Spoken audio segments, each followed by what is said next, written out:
جی تو السلام علیکم۔ جیسا کہ ہم سب جانتے ہیں کہ یہ میلاد شریف کا مہینہ چل رہا ہے، آقا کی آمد کا مہینہ ہے، بابرکت مہینہ ہے، جشن آمد رسول، مرحبا مرحبا۔ آپ سب کو بہت بہت مبارک ہو۔ اس مہینے میں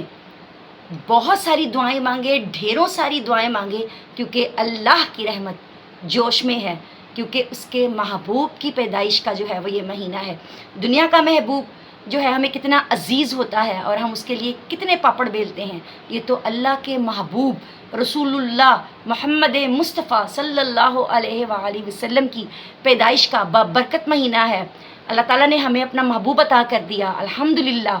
اور رحمت للعالمین بنا کر آپ کو بھیجا گیا، سبحان اللہ۔ تو اس مہینے میں زیادہ سے زیادہ دعائیں کریں اپنی اولاد کے حق میں، صحت کے لیے، کیونکہ اللہ تعالیٰ کی رحمت جوش میں ہے، کیونکہ یہ اس کے محبوب کی پیدائش کا جو ہے وہ مہینہ ہے۔ پوری کائنات خوشیاں منا رہی ہے، چرند پرند ہوائیں، جنات، پوری کائنات جو ہے نبی پاک صلی اللہ علیہ وسلم کی آمد کا جو ہے وہ جشن منا رہی ہے۔ ہر طرف رونق ہے، خوشیاں ہیں، پھول بوٹے بھی آقا کی جو ہے وہ آمد کا جو ہے وہ جشن منا رہے ہیں۔ اللہ پاک خود جو ہے آقا کی پیدائش کا جو ہے وہ جشن منا رہے ہیں، تو ہم کیوں پیچھے رہیں؟ لنگر زیادہ سے زیادہ لگائیں، دل کھول کر لگائیں، اور اچھی سے اچھی چیز جو ہے وہ تقسیم کرے، گھر میں میلاد منائیں، آقا کا نام روشن کریں، تاکہ وہ در و دیوار قیامت تک کے لیے ہمارے لیے صدقہ جاریہ بن جائیں اور ہماری بخشش کا سامان بن جائیں، کیونکہ جہاں آقا کا ذکر ہوتا ہے وہاں اللہ کی رحمتیں نازل ہوتی ہیں، اللہ کی برکتیں نازل ہوتی ہیں، اور اللہ پاک خود میں ہوتے ہیں، اور رسول وسلم جب ان کے عاشق محفل لگاتے ہیں تو وہ سب بس گنبد سے بھی دیکھ رہے ہوتے ہیں، سبحان اللہ، اور اس محفل میں بھی شامل ہوتے ہیں۔ جتنے دل سے ہم نبی پاک صلی اللہ علیہ وسلم کو یاد کرتے ہیں، اتنے ہی جو ہے وہ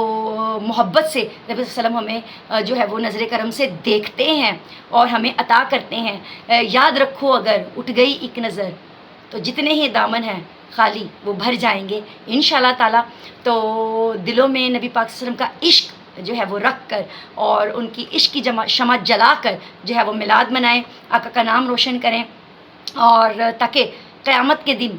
ہو سکتا ہے کہ ہماری یہ محفل، ہماری محبت آقا کی شفاعت کا جو ہے وہ باعث بن جائے۔ اور یہ تو وہ نبی ہیں جنہوں نے امی امی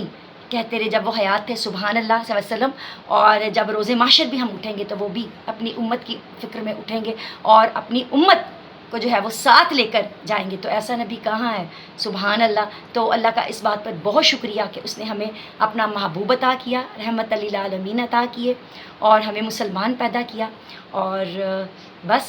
آقا کا جو ہے وہ میلاد مرتے دم تک منائیں گے۔ اور یہ جو کہتے ہیں نا کہ میلاد بدعت ہے یا فلاں ہے ڈمکانا ہے، تو جی ہم اپنی پیدائش کی سالگرہیں تو بہت مناتے ہیں، تو کیوں آقا کا میلاد کیوں نہ منائیں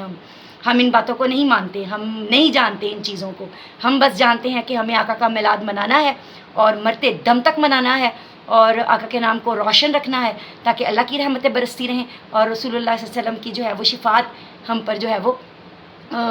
واجب ہو جائے اور ہم کو مل جائے، اور آب کوثر آپ کے دست مبارک سے ملے، آپ کا دیدار مبارک نصیب ہو۔ تو بس اسی محبت اور عشق کو جو ہے وہ دل میں رکھ کر آقا کا میلاد منائیں گے اور مرتے دم تک مناتے رہیں گے۔ اپنا خیال رکھیں، دعا میں مجھے بھی یاد رکھیں، اور جتنی جائز حاجتیں ہیں میری دعا ہے کہ اس بابرکت مہینے کے صدقے سب کی پوری ہو جائیں، سب کے دامن بھر جائیں، بیماروں کو شفا مل جائے، بے اولادوں کو اولاد مل جائے، جو فوت ہو چکے ہیں انہیں جنت فردوس میں اللہ پاک جگہ عطا فرمائے، والدین کے جوڑے سلامت رکھے، ان کو اپنے بچوں کی خوشیاں دیکھنا نصیب فرمائے، اور اس بابرکت مہینے کے صدقے جو ہے جتنے بچے بچیاں ہیں ان کو اللہ پاک نیک محرم عطا فرمائے، اور مکہ مدینہ کی حاضریاں نصیب ہوں، اور دنیا اور آخرت کی جو ہے وہ ہمیں کامیابیاں، بھلائیاں، ہدایت اور حیا نصیب ہو، ایمان کی اسلام کی نصیب ہو، جیتے جی بھی جو ہے وہ اللہ کا قرب نصیب ہو، اور عشق محمد مصطفیٰ صلی اللہ علیہ وسلم میں جئیں، اور آخرت میں بھی آقا کے نام سے اٹھیں، اور اللہ کے عرش کا ٹھنڈا سایہ ہم سب کو نصیب ہو۔ ان ساری دعاؤں کے ساتھ آپ لوگوں نے بھی کہنا ہے آمین۔ اللہ تعالیٰ سب کی جائز حاجتوں کو پورا کرے اور تمام امت مسلمہ کی مشکلات کو دور فرمائے، اور اپنے حفظ و ایمان میں رکھے۔ اپنا خیال رکھیں، دعا میں یاد رکھیں۔ اللہ حافظ۔